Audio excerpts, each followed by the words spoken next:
एक ठंडी सुबह दिल्ली के एक सरकारी बैंक की शाखा में रोज की तरह काम शुरू हुआ था।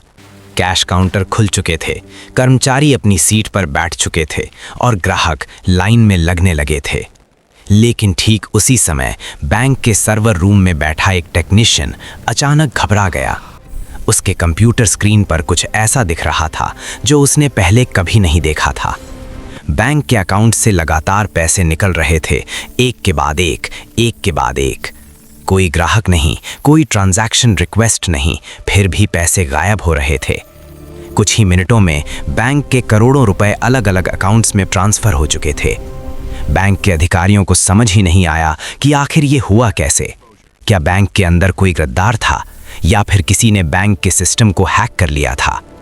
कुछ ही घंटों में ये खबर पूरे देश में फैल गई और तब शुरू हुई भारत की सबसे चौंकाने वाली साइबर क्राइम जांचों में से एक ऐसे हैकर की तलाश जिसने भारतीय बैंकों के सिस्टम को चुपचाप तोड़ दिया था। लेकिन असली सवाल ये था, आखिर वो हैकर कौन था और उसने ये सब कैसे किया? पिछले एक दशक में भारत तेजी से डिजिटल हो गया। Mobile banking, online transaction, UPI payment.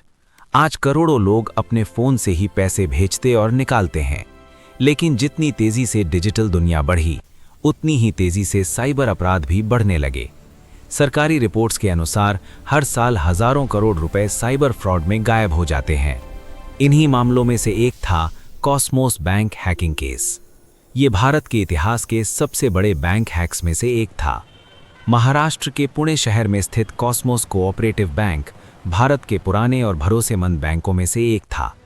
1906 में स्थापित ये बैंक लाखों ग्राहकों को सेवा देता था। सब कुछ सामान्य चल रहा था, लेकिन अगस्त 2018 में अचानक कुछ ऐसा हुआ जिसने पूरे बैंकिंग सिस्टम को हिला दिया।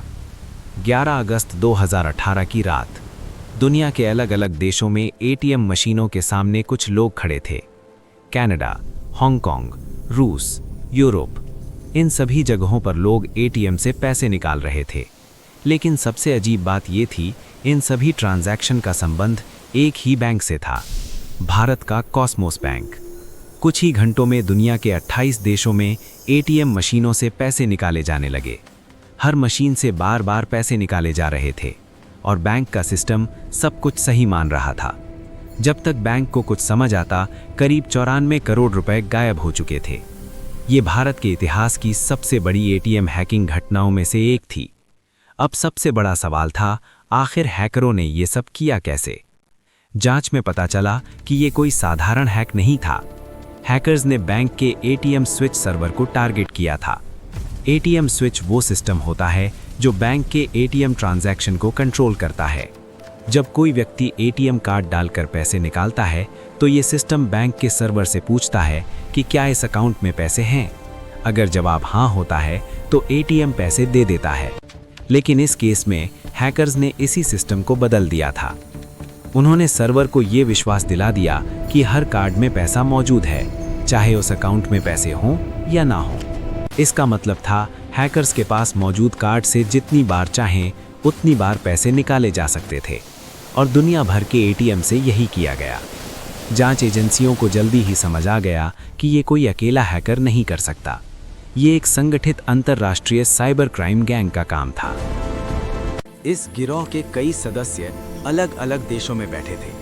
कुछ लोग बैंक के सिस्टम में घुसे, कुछ ने नकली कार्ड बनाए और कुछ लोगों ने दुनिया भर के एटीएम से पैसे निकाले। इसे साइबर अपराध की भाषा में कहा जाता है ATM cash out attack. Hackers ने बैंक के डेटा से कार्ड की जानकारी चुरा ली थी।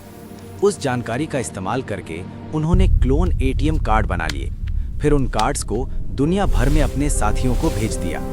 जैसे ही सर्वर हैक हुआ, उन कार्ड से एटीएम से पैसे निकालना शुरू कर दिया गया। सिर्फ कुछ घंटों में हजारों ट्रांजैक्शन हुए और करोड़ों रुपए गायब हो गए। जब बैंक को इस हैक का पता चला तो तुरंत पुलिस और साइबर क्राइम यूनिट को सूचना दी गई। महाराष्ट्र पुलिस, आरबीआई और कई अंतर्राष्ट्रीय एजेंसियों ने मिलकर जांच शुरू की। सबसे पहले बैंक के सर्वर की जांच की गई और तभी पता चला कि हैकर्स कई दिनों से सिस्टम के अंदर मौजूद थे। उन्होंने धीरे धीरे बैंक के नेटवर्क को समझा और फिर सही समय का इंतजार किया। लेकिन कहानी यहीं खत्म नहीं होती। एटीएम से 94 करोड़ रुपए निकालने के अलावा हैकर्स ने एक और चाल चली। उन्होंने बैंक के स्विफ्ट सिस्टम का भी इस्तेमाल किया। स्विफ्ट वो सिस्टम है जिससे अंतर्राष्ट्रीय बैंक ट्रांजैक्शन होते हैं। इस सिस्टम के जरिए हैकर्स ने करीब 14 करोड़ रुपए हांगकांग के एक बैंक अकाउंट में ट्रांसफर कर दिए। इस तरह कुल नुकसान करीब 108 करोड़ रुपए का हुआ। जांच में एक और बात सामने आई। ये हमला सिर्फ तकनीकी नहीं था। हैकर्स को बैंक के सिस्टम के बारे में बहुत गहरी जानकारी थी। इसका मतलब था कि संभव है किसी अंदरूनी जानकारी का इस्तेमाल किया गया हो। हालांकि इस बात का कोई पक्का सबूत नहीं मिला, लेकिन इस संभावना ने जांच को और जटिल बना दिया। इस मामले की जांच सिर्फ भारत में नहीं हुई, क्योंकि पैसे दुनिया के कई देशों में निकाले गए थे। इसलिए इंटरपोल और कई विदेशी एजेंसियों की भी मदद ली गई। दुनिया भर के एटीएम कैमरों की फुटेज देखी गई। हजारों ट्रांजैक्शन का डेटा जांचा गया। धीरे धीरे कुछ संदिग्ध लोगों की पहचान होने लगी। जांच के दौरान पुलिस ने कई संदिग्ध लोगों को गिरफ्तार किया। इनमें से कुछ लोग पैसे निकालने वाले थे, यानी वे लोग जो एटीएम से कैश निकाल रहे थे। लेकिन असली मास्टरमाइंड अभी भी पकड़ से बाहर था। साइबर अपराध की दुनिया में अक्सर ऐसा होता है। जो लोग सामने दिखते हैं वे सिर्फ छोटे खिलाड़ी होते हैं। असल दिमाग कहीं और बैठा होता है। कॉस्मोस बैंक हैकिंग ने पूरे बैंकिंग सिस्टम को एक बड़ा सबक दिया। इससे पता चला कि अगर बैंक का नेटवर्क सुरक्षित नहीं है तो हैकर्स बहुत बड़ा नुकसान कर सकते हैं।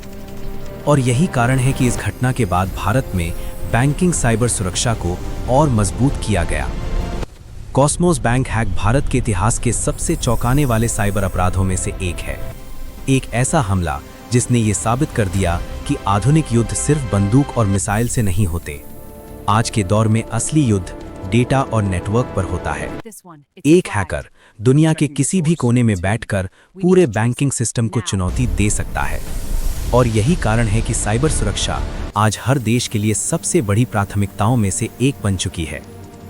लेकिन इस कहानी का सबसे बड़ा सवाल आज भी वही है, क्या वो असली मास्टरमाइंड कभी पूरी तरह पकड़ा जा सका, या फिर वो आज भी कहीं बैठा दुनिया के किसी और बैंक को निशाना बनाने की तैयारी कर रहा है?